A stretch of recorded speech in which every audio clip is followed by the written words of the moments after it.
South ఇండియాలోనే అతి తక్కువ ధరలకే రత్నాలందించే ఏకైక సంస్థ 6JVR. ఏంటి మెదక్ పార్లమెంట్కి ఎందుకు అవసరం Raghunandan Rao? See, when you compare with the other two candidates, so Raghunandan Rao is only the best option. ఎందుకంటే బీఆర్ఎస్ నుంచి పోటీ చేస్తున్నాయని ఈ జిల్లా అయినా కాదు, ఈ జిల్లాలో కొద్ది రోజులు పనిచేసిండు, కొలువుకు వచ్చిండు, ఆయన ఈతను తీసుకున్నాడు, పోయిండు, అందరి కాడికి సంపాదించుకున్నాడు. ఆయనకి జిల్లాతో పేగు బంధం ఏముంటుంది?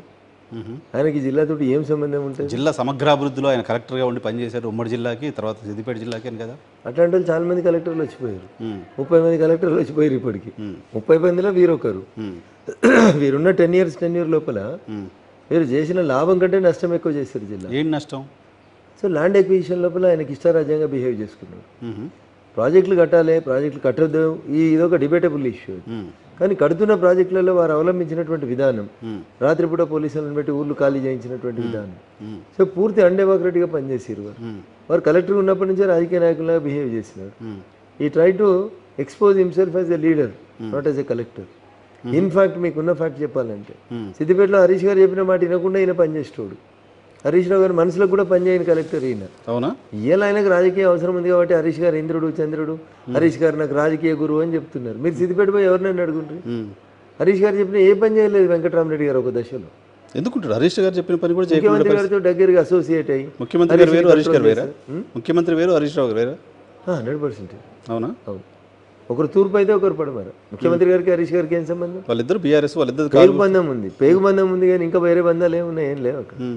So they are two different. So Harish గారి ఆలోచన హరీష్ గారికి ఉంటుంది, మామ ఆలోచన మామకు ఉంటుంది. తాను చెప్తే పని చేయని వెంకటరామరెడ్డి గారిని ఇప్పుడు హరీష్ రావు గారు గెలిపించడం కోసం అహర్నిశలు కష్టపడుతున్నారు. మొత్తం 7 నియోజకవర్గాల్లో సుడిగాలి పర్యటనలు చేస్తున్నారని. అట్లాంటిది ఏముందని నేను అనుకుంటలేను సార్. లేదా? చాలా పెద్ద అలిగేషన్ చేస్తున్నారు. అట్లాంటిది ఏం లేదండి. హరీష్ గారికి ఏదో ఈ జిల్లాలో ఎమ్మెల్యే కాబట్టి తిరగాలి కాబట్టి తిరుగుతున్నాడు, అంతకంటే ఎక్కువ ఏముంటుంది ఆయన? అంతేనా? ఆయన పరిస్థితి ఆయనకు బాగలేక ఆయనే అనేక రకాలైనటువంటి ఇబ్బందులు పడతా ఉన్నాడు. ఆయన ఇప్పుడు కొత్తగా తిరిగేది ఏముంటుంది? ఆయన చెప్తే ఎవరు వింటారు? ఏంటని ఎవరు విన్నారు? అందరూ జిల్లాలో ఉన్న ఎమ్మెల్యేలు అందరూ ఇండిపెండెంట్గా బిహేవ్ చేసేటోళ్ళే ఉన్నారు, సీనియర్లే ఉన్నారు, డబ్బు ఉన్నోళ్ళే ఉన్నారు. ఒకరిద్దరు తప్ప మిగతా వాళ్ళంతా ఎవరికి పని వాళ్ళు చేసుకుంటూనే ఉన్నారు. వారికి హరీష్ గారితో పెద్ద సంబంధాలు అవసరం లేదు. ప్రభుత్వంలో ఉన్నప్పుడు అవసరం ఉండే, ఇప్పుడేం అవసరం వాళ్ళకి? సో వెంకటరామరెడ్డి ఇక్కడ వాడు కాదు, ఇక్కడ పని చేయలేదు, ఈ జిల్లాతో సంబంధం లేదు. ఈ జిల్లాలో పనిచేసినారు, పనిచేసిన వాళ్ళంతా ఎమ్మెల్యేలు అవుతారా? పనిచేసిన వాళ్ళంతా ఎంపీలు అవుతారా? You have been paid for it కదా, మీకు జీతం ఇచ్చారు కదా. జీతం కంటే ఎక్కువ గీతం కూడా తీసుకుపోయారు కదా మా జిల్లాకి వెళ్ళి. అదే కదా ఇప్పుడు మేము ఎలిగేషన్. నేనేమంటాను సార్, ఇది మెదక్ జిల్లా, చంద్రశేఖరరావు గారు పుట్టిన జిల్లా, తెలంగాణ ఉద్యమం పుట్టిన జిల్లా. ఈ జిల్లాలో 14 సంవత్సరాల తెలంగాణ ఉద్యమం తర్వాత, 10 సంవత్సరాల ప్రభుత్వం తర్వాత కొన్ని వేల మంది లీడర్లను తయారు చేసే కేసీఆర్ అనే ఫ్యాక్టరీ మెదక్ జిల్లాలో ఒక్కరిని తయారు చేసుకోలేకపోయిందా? ఎంపీకి పోటీ చేసేందుకు మెదక్ జిల్లా నుంచి ఒక్కలేరా సార్ ఎంపీకి పోటీ చేసే అర్హత ఉన్న వాళ్ళు? ఉద్యమంలో కూడా చాలా మంది ఐఏఎస్లను ఐపీఎస్లను లీడర్లుగా మార్చి లీడర్లుగా తీసుకొచ్చారు కదా ఉద్యమం టైంలో. ఒక పేరు చెప్పండి. పోరెడ్డి చంద్రశేఖర్ రెడ్డి గారు. పోరెడ్డి చంద్రశేఖర్ రెడ్డి గారు ఏముంది ఆయనకి? డిఐజీకి పనిచేశారు, కంటెస్ట్ చేశారు సూర్యాపేట. ఆయన ఏందో ఎవరికి తెలియదు, ఇప్పుడు మీరు చెప్తేనే నాకు తెలుస్తలేదు. రమణాచారి గారు పనిచేశారు. ఆయన రిటైర్డ్ అయినాక వచ్చిండు, వాళ్ళ బ్రాహ్మణ పరిషత్ చూసుకుంటున్నాడు. ఈజ్ రిలేటివిటీ దట్ కమ్యూనిటీ, కాబట్టి ఇస్తే అయిపోతుంది. వాళ్ళ రాజకీయ నాయకులు ఎందుకు అవుతారు? వాళ్ళు ప్రత్యక్షంగా ఎన్నికలకి వచ్చిన వాళ్ళు ఎందుకు అవుతారు? కాదు కదా. ఇది కూడా అనవసరమైనటువంటి చర్చ, అనవసరమైనటువంటి పోటీ. వెంకటరామరెడ్డి గారు అనేటువంటి వ్యక్తికి ఇంకా 4 సంవత్సరాలు ఎమ్మెల్సీ ఉంది, ఇంకా 4 సంవత్సరాలు ఎమ్మెల్సీ ఉంది.